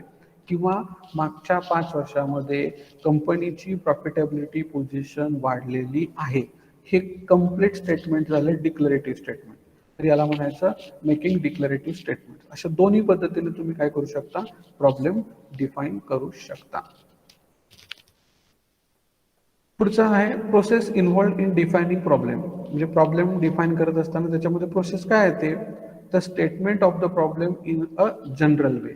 जे काही प्रॉब्लेम्स असतात हे जनरल सेंटेन्स असणं गरजेचं आहे. म्हणजे कोणत्या तरी एका बाजूला झुकलेले आहेत किंवा एक पॉझिटिव्ह किंवा निगेटिव्ह दाखवणारे आहेत असे नसावेत. एक कॉमन सेंटेन्स त्या ठिकाणी असणं गरजेचं आहे. पुढं understanding the nature of problem. या ठिकाणी काय असणं गरजेचं आहे, तुम्हाला त्या प्रॉब्लेमचं स्वरूप समजणं गरजेचं आहे. Surveying the available literature. तुमची जी समस्या आहे त्या समस्येच्या संदर्भामध्ये मार्केटमध्ये याच्या अगोदर कोणी सर्वे केलेला आहे का, किंवा याच्या अगोदरचं संशोधन कोणाचं आहे का, त्यांचे रिझल्ट्स काय आहेत, तर त्याची माहिती तुमच्याकडे असणं गरजेचं आहे. याला रिव्ह्यू ऑफ लिटरेचर असं म्हणतात. Developing ideas through discussions. Discussions करणं गरजेचं आहे. मग लोकांशी इंटरॅक्शन होणं गरजेचं आहे, वेगवेगळ्या माध्यमांशी तुमच्या त्या समस्येवरती चर्चा होणं गरजेचं आहे, आणि मग त्याच्यातून नवीन आयडिया तुम्ही काय करणं गरजेचं आहे, डेव्हलप करणं गरजेचं आहे. हा एक संशोधन किंवा प्रॉब्लेम डिफाईन करण्याचा एक मार्ग आहे. पुढं रिफ्रेझिंग द रिसर्च प्रॉब्लेम. म्हणजे बऱ्याच वेळा काय होतं की आपण रिसर्च प्रॉब्लेम डिफाईन केलाय, स्टेटमेंट डिफाईन केलंय, बऱ्याच वेळा रिफ्रेज करावं लागतं. रिफ्रेज करणे म्हणजे त्याच्यामधले सेंटेन्स रिड्राफ्ट करणे. तर बऱ्याच वेळा हे रिड्राफ्ट करावे लागतात. आता क्रायटेरिया काय गुड रिसर्चचा, तर पहिला क्लिअर अँड अनॲम्बिजियस. क्लिअर असणं, जो काही स्टेटमेंट ऑफ प्रॉब्लेम आहे हे तुमचं स्पष्ट असणं गरजेचं आहे, त्याच्यामध्ये कोणत्याही पद्धतीची संदिग्धता नसावी. इम्पेरिकल असणं गरजेचं आहे. याचा अर्थ काही गोष्टी महत्त्वाच्याच असतात, त्या महत्त्वाच्या गोष्टींवरती आधारित तो डेटा असणं गरजेचं आहे. त्यानंतर व्हेरिएबल असणं गरजेचं आहे. म्हणजे व्हेरिएबल म्हणजे काय, व्हेरिएशन्स पण त्याच्यामध्ये असणं गरजेचं आहे. म्हणजे परिस्थिती बदलली की रिझल्ट बदलणं अपेक्षित आहे, अशा पद्धतीचे. त्यानंतर इंटरेस्टिंग असणं गरजेचं आहे, कारण की रिसर्चरला रिसर्च करत असताना त्याच्यामध्ये आवड निर्माण करणारे रिसर्च प्रॉब्लेम असले पाहिजेत. म्हणजे त्यानंतर नॉवेल अँड ओरिजिनल. म्हणजे प्रॉब्लेम हा ओरिजिनल असला पाहिजे, त्याचं डुप्लिकेशन झालेलं नसावं, किंवा अगोदरच कोणीतरी रिसर्च करून त्याच्यावरती सोल्युशन काढलेलं आहे, तोच प्रॉब्लेम परत घेऊन त्याच्यावरती रिसर्च करणं असं नसावं. त्यानंतर अवेलेबिलिटी ऑफ गायडन्स. हा रिसर्च करण्यासाठी तुमच्याकडं गायडन्स असणं गरजेचं आहे, किंवा एक्सपिरियन्स्ड स्टाफ किंवा एक्सपिरियन्स्ड रिसर्च गाईड त्या ठिकाणी अवेलेबल असणं गरजेचं आहे. तर हे काही क्रायटेरिया आहेत की ज्याच्या मार्फत आपण काय करू शकतो, रिसर्च प्रॉब्लेम चांगल्या पद्धतीने तयार करू शकतो. आता हे कशा पद्धतीने वर्कआउट होत आहे बघा. Define problem, result clear cut research objective. पहिलं सिम्पटम्स डिटेक्शन. पहिलं तुम्हाला काय होतात, सिम्पटम्स डिटेक्ट होतात. त्यानंतर अनालिसिस ऑफ द सिच्युएशन. मग तुम्ही ते काय करता, सिच्युएशनचा अनालिसिस करता. त्यानंतर प्रॉब्लेम डेफिनेशन, आणि मग स्टेटमेंट ऑफ रिसर्च ऑब्जेक्ट. अशा पद्धतीने. म्हणजे जसं आता कोविड-19 मध्ये आपण बघतो की एखाद्याची टेस्ट करायची, लगेच टेस्ट का करायची, काहीतरी सिम्पटम्स दिसले पाहिजेत ना त्याला. ताप आलाय, सर्दी झाली, खोकला झालाय, जे असे काहीतरी सिम्पटम्स त्या ठिकाणी डिटेक्ट होणं गरजेचं आहे. मग त्याचे आपण काय करणार आहोत, टेस्ट करणार आहोत. मग टेस्ट केल्यानंतर त्याचे अनालिसिस करून रिझल्ट आपण त्या ठिकाणी देणार आणि मग फायनली त्याचा रिझल्ट तयार होणार की तो पॉझिटिव्ह आहे का निगेटिव्ह आहे वगैरे वगैरे. मग सेम त्याच पद्धतीने ज्यावेळेस आपण रिसर्च करतो त्यावेळेस त्या संदर्भामध्ये ज्या काही समस्या आहेत त्या समस्या दिसणं गरजेचं आहे, अभिप्रेत होणं गरजेचं आहे की ह्या समस्या आहेत, लक्षात येणं गरजेचं आहे. त्याला म्हणायचं सिम्पटम डिटेक्शन. त्यानंतर अनालिसिस ऑफ सिच्युएशन आणि मग नंतर आपण काय करणार, त्या सिच्युएशनचं अनालिसिस करणार.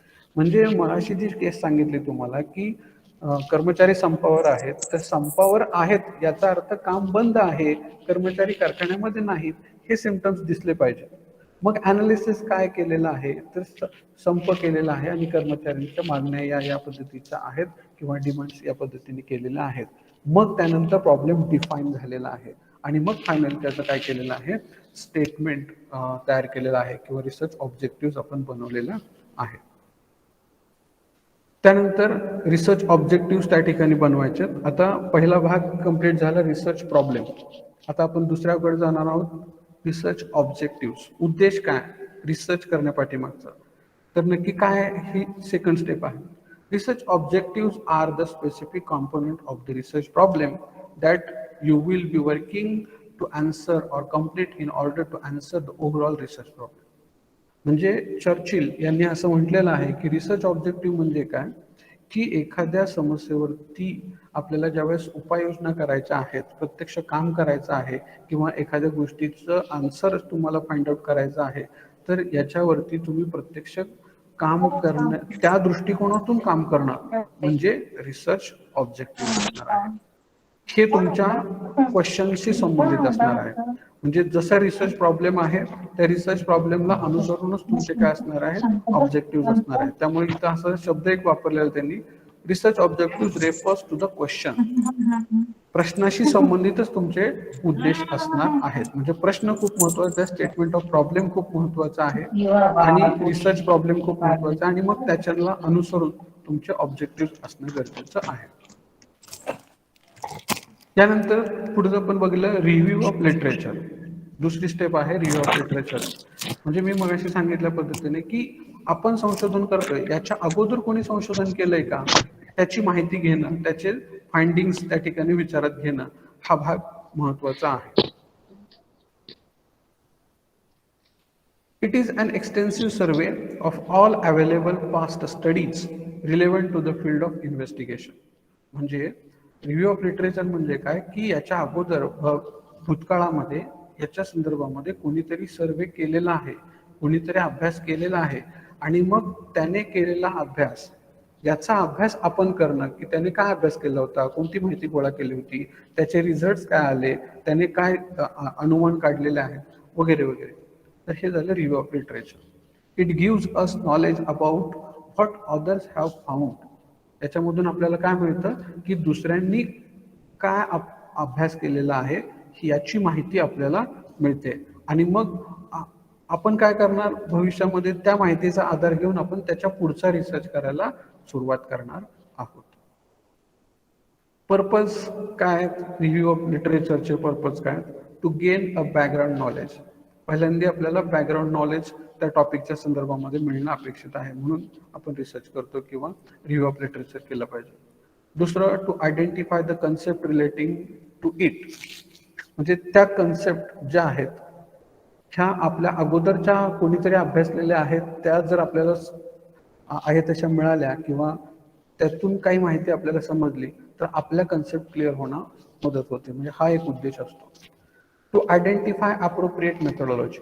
प्रॉपर मेथोडॉलॉजी कोणती वापरायची आहे किंवा अगोदर कोणती वापरलेली गेली आहे हे देखील आपल्याला आयडेंटिफाय होण्यास मदत होते.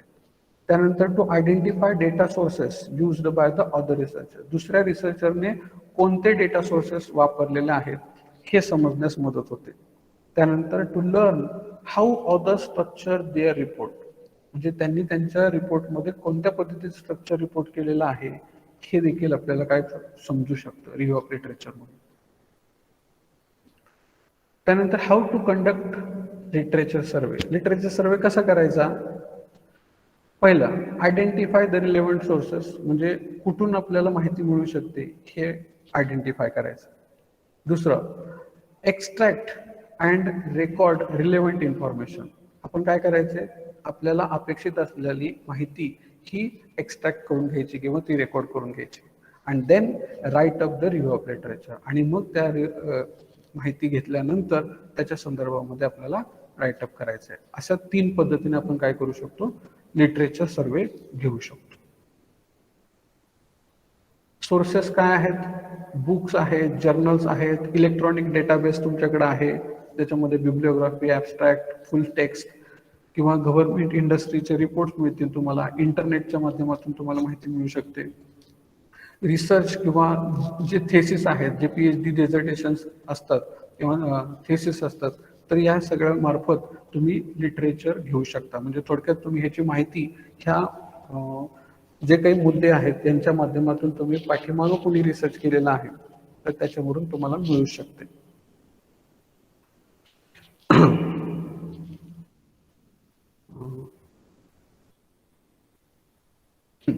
आता हा मुद्दा खूप महत्वाचा आहे. Points to be kept in mind while reviewing literature.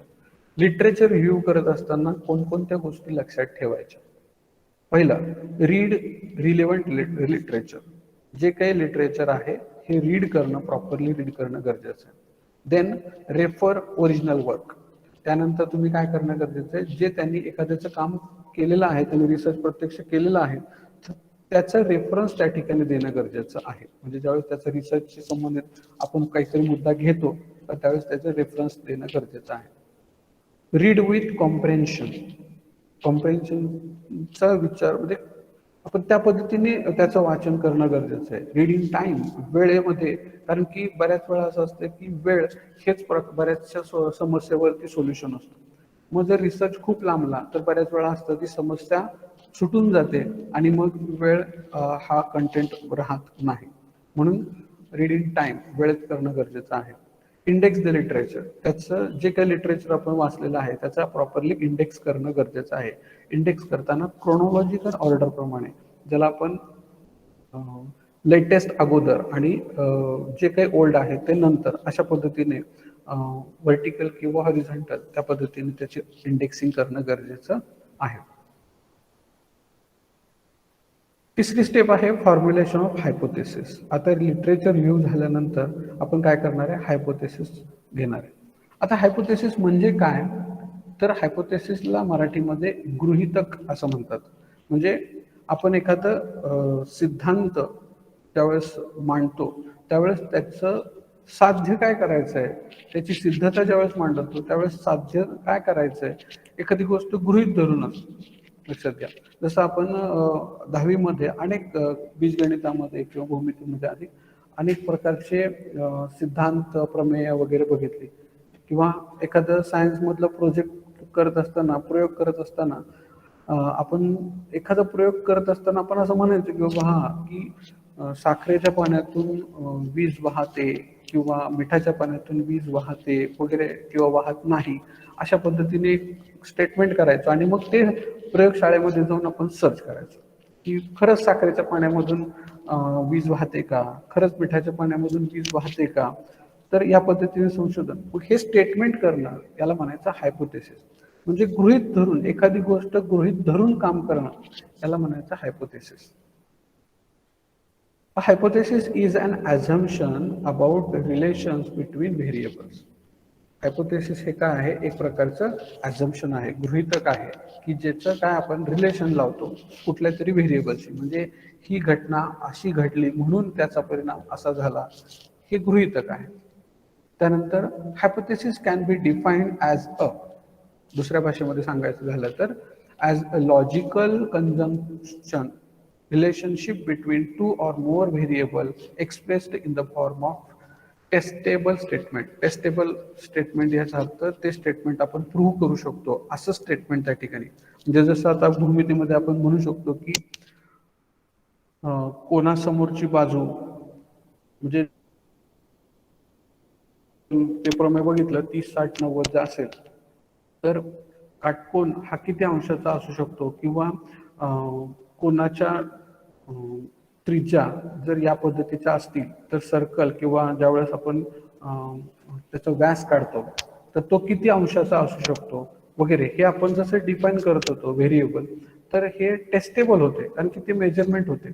किंवा दोन बिंदूतून एक सरळ रेषा आपण काढू शकतो, परंतु तिसऱ्या बिंदूतून प्रत्येक वेळेस सरळ रेषा जाईलच असं नाही, हा एक सिद्धांत होता. मग हा सिद्धांत प्रूव्ह करत असताना आपण दोन पॉईंट काढले, त्या पॉईंटला क्रॉस करणारी एक रेष काढली आणि मग लक्षात आलं की आपल्याला हा म्हणजे आपण काय केलेलं आहे की हे डिफाईन केलं आणि मग ते सिद्ध केलं.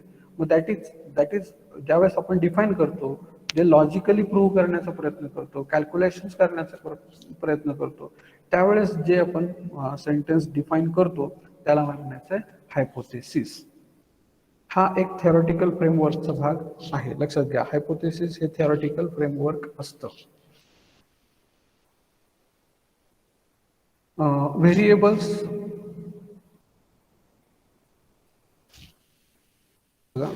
काय? व्हेरिएबल्स म्हणजे काय? Anything that can vary can be considered as a variable. म्हणजे जे बदलतं ते व्हेरिएबल, लक्षात घ्या. ज्याचा आपल्याला अभ्यास करायचा आहे त्यामध्ये जर बदल होत असेल तर त्याला म्हणायचं variables. A variable is anything that can take on differing or varying values. For example काय? एज बदलतं, एज वाढत जातं. प्रोडक्शन युनिट्स हे बदलतात, याच्यामध्ये बदल होतो. आज जेवढं प्रोडक्शन युनिट झाले उद्या जास्त युनिट्स होऊ शकतात, कमी होऊ शकतात, याच्यामध्ये बदल असतो. मोटिवेशन कमी जास्त होऊ शकतं, इन्कम, हाईट, वेट वगैरे ह्याच्यामध्ये व्हेरिएशन्स राहतात, लक्षात घ्या. त्यानंतर आता इथं सेक्स हा एक शब्द वापरलेला आहे. आता याच्यामध्ये काय की ज्यावेळेस आपण मेल काउंट करतो, मेल फिमेल काउंट करतो, तर ज्यावेळेस आपण सपोज कर्मचारी आता कंपनीमध्ये कर्मचारी, तर मग याच्यामध्ये एखादा कर्मचारी रिटायर झाला, एखादा कर्मचारी जॉईन झाला, तर याच्यामध्ये काय होऊ शकतं, कंपनीमध्ये असणाऱ्या कर्मचाऱ्यांच्या मध्ये मेल किती फिमेल किती याचं पर्सेंटेज त्या ठिकाणी काय होऊ शकतं, बदलू शकतं, व्हेरी होऊ शकतं. तर अशा पद्धतीने तर ह्याचे काही ह्या व्हेरिएबल्सला दुसरं एक नाव आहे ॲट्रिब्यूट्स. व्हेरिएबल्सला दुसरं काय नाव आहे? ॲट्रिब्यूट्स. हे क्वालिटेटिव्ह असतात, त्याला ॲट्रिब्यूट्स असं म्हणतात. फॉर एक्झाम्पल काय? आता व्हेरिएबल सेक्स जेंडरमध्ये असतील तर दोन पद्धतीचे ॲट्रिब्यूट्स असतात, मेल आणि फिमेल. ॲग्रीमेंट असेल तर मग ॲग्रीमेंट पोचताना कसं व्हेरिएबल असतं की ॲग्री, डिसॲग्री, स्ट्रॉंगली डिसॲग्री वगैरे अशा पद्धतीचे ॲट्रिब्यूट्स त्या ठिकाणी बघायला मिळतात. व्हेरिएबल्स हे कशा पद्धतीचे असतात बघा. एक म्हणजे एक्सप्लेनेटरी व्हेरिएबल्स असतात किंवा एक्स्ट्रानियस व्हेरिएबल्स असतात. मग आता एक्सप्लेनेटरी व्हेरिएबल्स म्हणजे काय की जे व्हेरिएबल्स सिलेक्ट केलेले असतात त्याला म्हणायचं एक्सप्लेनेटरी व्हेरिएबल्स. आणि एक्स्ट्रानियसली व्हेरिएबल्स म्हणजे काय की जे सिलेक्ट केलेले नसतात, डिपेंडंट असतात, त्याला म्हणायचं एक्स्ट्रानियसली व्हेरिएबल्स. आणखीन व्हेरिएबल्सचे प्रकार आपल्याला बघतील, डिपेंडंट आणि इनडिपेंडंट. डिपेंडंट म्हणजे एकाचं दुसऱ्यावरती डिपेंड आहे, म्हणजे पहिलं व्हेरिएबल बदललं तर दुसऱ्या व्हेरिएबलमध्ये बदल होणार. जसे की सेल्स आणि प्रॉफिट यांचं जर रिलेशन लावलं तर सेल्स आणि प्रॉफिटमध्ये काय, हे डिपेंडंट व्हेरिएबल. प्रॉफिट हा डिपेंडंट व्हेरिएबल आहे. डिपेंड कशावरती आहे? सेल्सवर. सेल्स वाढला प्रॉफिट वाढेल, सेल्स कमी झाला प्रॉफिट कमी होईल. म्हणजे या दोघांमधलं रिलेशन कसं आहे? Dependent variable. Profit is the dependent variable on sales. Independent variable म्हणजे ज्याचा काही संबंध नाही, लक्षात घ्या. म्हणजे रोड ऍक्सिडेंट याचा आणि रोड ऍक्सिडेंट आणि कोरोना व्हायरस याचं काही रिलेशन नाही, म्हणजे इथं काही फरक पडत नाही. म्हणजे रोड ऍक्सिडेंट वाढले म्हणून कोरोना व्हायरस जास्त पसरला किंवा रोड ऍक्सिडेंट कमी झाले म्हणून कोरोना व्हायरस, याचं कोणतंही रिलेशन नाही. हे झाले इनडिपेंडंट. हे दोन्ही व्हेरिएबल्स वेगवेगळे आहेत, लक्षात घ्या. तर असे व्हेरिएबल्स असतील तर डिपेंडंट आणि इंडिपेंडंट हा एक प्रकार झाला. हायपोथेसिस हे दोन्ही गोष्टीवरती अवलंबून असतं. डिपेंडंट व्हेरिएबलवरती पण अवलंबून असतं आणि इंडिपेंडंट व्हेरिएबलवरती पण अवलंबून असतं. किमान त्यापैकी एकावरती अवलंबून असणं गरजेचं आहे. म्हणजे तुमचा हायपोथेसिस ज्यावेळेस तुम्ही डिफाईन करणार ते एकतर डिपेंडंट व्हेरिएबलवरती डिफाईन करणं गरजेचं आहे किंवा इंडिपेंडंट व्हेरिएबलवरती डिफाईन करणं गरजेचं आहे, लक्षात घ्या. आता ह्याच्या काही कॅरेक्टरिस्टिक्स आहेत. एक म्हणजे कन्सेप्च्युअल क्लॅरिटी असणं गरजेचं आहे, स्पेसिफिक असणं गरजेचं आहे, म्हणजे लिमिटेड त्याचा स्कोप कमी असणं गरजेचं आहे, कन्सिस्टन्सी म्हणजे सातत्य असणं गरजेचं आहे, टेस्टेबिलिटी म्हणजे हायपोथेसिस टेस्ट करण्यासारखा किंवा टेस्टेबल असणं गरजेचं आहे, एक्सपेक्टन्सी त्या ठिकाणी असणं गरजेचं आहे, म्हणजे एक्सपेक्टेड रिलेशन्स त्या व्हेरिएबल्समध्ये असले पाहिजेत, सिम्प्लिसिटी असली पाहिजे, ऑब्जेक्ट ओरिएंटेड म्हणजे आपण ज्या उद्देशाला अनुसरून आपला जो स्टेटमेंट ऑफ प्रॉब्लेम आहे, जो रिसर्च ऑब्जेक्टिव्ह आहेत त्याच पद्धतीचं हायपोथेसिस असलं पाहिजे, थिअरॉटिकल रिलेव्हन्स असणं गरजेचं आहे, म्हणजे त्याची जी काही थिअरी आहे ही त्या आपली जी आपण ज्या पद्धतीने अभ्यास करतोय त्याचा आणि आपण जे हायपोथेसिस स्टेटमेंट केलेलं आहे त्याचं काहीतरी रिलेशन असणं गरजेचं आहे. त्यानंतर हायपोथेसिस टेस्टिंग करण्यासाठी काही स्टॅटिस्टिकल टूल्स मेथड्स त्या ठिकाणी अवेलेबल असणं गरजेचं आहे. अशाच पद्धतीचा हायपोथेसिस आपण डिफाईन करणार. तर टाइप्स ऑफ हायपोथेसिस आपण डिस्क्रिप्टिव्ह हायपोथेसिस आहे.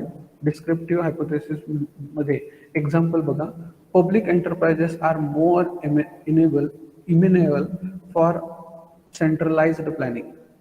पब्लिक एंटरप्राइजेस ज्या आहेत म्हणजे सार्वजनिक ज्या काही संस्था आहेत ह्या बऱ्यापैकी सेंट्रलाइज्ड प्लॅनिंग करतात. म्हणजे सेंट्रलाइज म्हणजे त्यांचे एक हेड ऑफिस असतं आणि त्या तिथूनच निर्णय होतात आणि ते निर्णय सर्व त्यांच्या ब्रांचेसला लागू होतात किंवा त्यांच्या सर्व ऑर्गनायझेशन्समध्ये फॉलो केले जातात. तर हे एक स्टेटमेंट आहे, हे प्रूव्ह करायचं तर याला म्हणायचं डिस्क्रिप्टिव्ह हायपोथेसिस. दुसरं आहे रिलेशनल हायपोथेसिस, म्हणजे दोन गोष्टींमध्ये रिलेशन, कॉझी इफेक्ट ज्याला आपण म्हणतो. जसं की families with higher income spend more for recreation. म्हणजे काय की इथं रिलेशन लावलेलं आहे किंवा असं आहे की कोणत्या दोन गोष्टीचं की इन्कम आणि रिक्रिएशन. लक्षात घ्या, इन्कम हायर इन्कम म्हणजे एका ज्या इथं वाक्य असं लिहिलेलं आहे की ज्या फॅमिलीचा इन्कम हाय आहे ते काय करतात, त्यांच्या रिक्रिएशनवरती जास्त खर्च करतात. लक्षात घ्या, त्यांच्या राहणीमानावरती खानपानावरती त्यांचा खर्च जास्त असतो. मग हे स्टेटमेंट आहे. याचा अर्थ काय, ज्यांचा इन्कम कमी आहे त्यांचा स्पेंडिंग ऑफ मनी हे सुद्धा काय असणार आहे, कमी असणार आहे. म्हणजे रिलेशन इन्कम जास्त, स्पेंडिंग ऑफ मनी सुद्धा हाय लेवलचं, म्हणजे असं रिलेशन त्या ठिकाणी, म्हणजे असे सुद्धा हे दोन व्हेरिएबल या ठिकाणी दिसतात, हायर इन्कम आणि मोर स्पेंडिंग मोर फॉर रिक्रिएशन, असे दोन. त्यानंतर नल हायपोथेसिस नावाचं एक हायपोथेसिस असतं की याच्यामध्ये कोणताही डिफरन्स नाही, कोणतंही रिलेशन नाही, झिरो हायपोथेसिस याला म्हणतात, म्हणून याला नल हायपोथेसिस असं म्हटलेलं आहे. नल म्हणजे झिरो.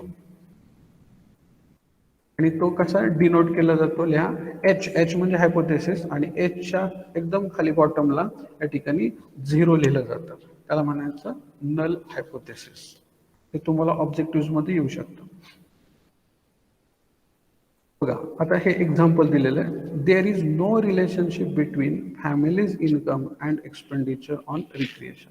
म्हणजे हे एक स्टेटमेंट त्या ठिकाणी केलेलं आहे की त्या ठिकाणी फॅमिलीच्या इन्कममध्ये आणि एक्सपेंडिचर ऑन रिक्रिएशनमध्ये कोणतंही रिलेशन नाही. हे वाक्य कसं आहे, कोणतंही रिलेशन नाही म्हणजे झिरो रिलेशन आहे, तर असं हे नल आहे. म्हणजे रिलेशन आहे का नाही हे आता सर्च कर. आता इथं म्हटलंय असं की कोणतेही रिलेशन नाही. ज्यावेळेस सर्च केला जाईल, माहिती गोळा केली जाईल, डेटा गोळा केला जाईल, अनालिसिस केलं जाईल, त्यावेळेस कळेल की हे स्टेटमेंट ट्रू असेल की फॉल्स असेल. जर त्याच्यामध्ये रिलेशन निघालं तर हे हायपोथेसिस जे आहे हे फॉल्स असं समजलं जाईल. लक्षात घ्या. दुसरा आहे अल्टरनेटिव्ह हायपोथेसिस. आणखीन एक प्रकार जो आहे तो आहे अल्टरनेटिव्ह. अल्टरनेटिव्ह म्हणजे पर्याय, म्हणजे नल हायपोथेसिस पॉझिटिव्ह असेल तर अल्टरनेटिव्ह हायपोथेसिस निगेटिव्ह असेल. नल हायपोथेसिस निगेटिव्ह असेल तर अल्टरनेटिव्ह हायपोथेसिस काय असू शकतं, पॉझिटिव्ह असू शकतं. लक्षात घ्या. जसं इथं हायपोथेसिस काय, there is a definite relationship between families income and expenditure on recreation.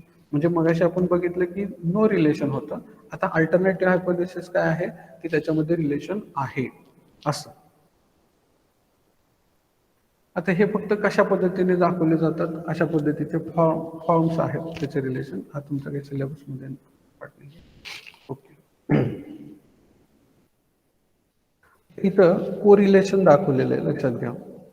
इथं कोरिलेशन आहे, पॉझिटिव्ह कोरिलेशन. पॉझिटिव्ह कोरिलेशन मध्ये काय झालेलं आहे बघा, 2 पॉईंट आहेत, म्हणजे 2 व्हेरिएबल्स आहेत, लक्षात घ्या.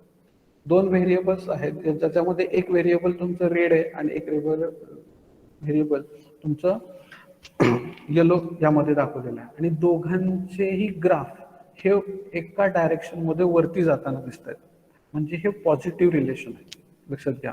जसं रेड ग्राफ वर गेलेला आहे तसंच येलो ग्राफ सुद्धा वर गेलेला आहे. तर हे दोन्ही पॉइंट्स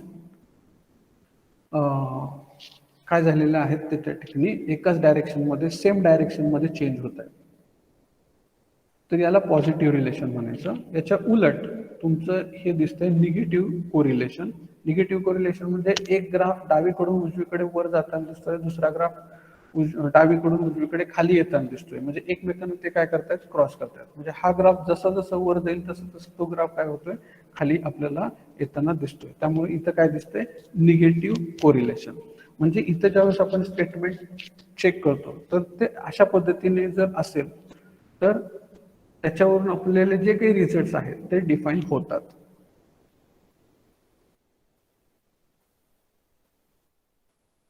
इथपर्यंत लक्षात आलं?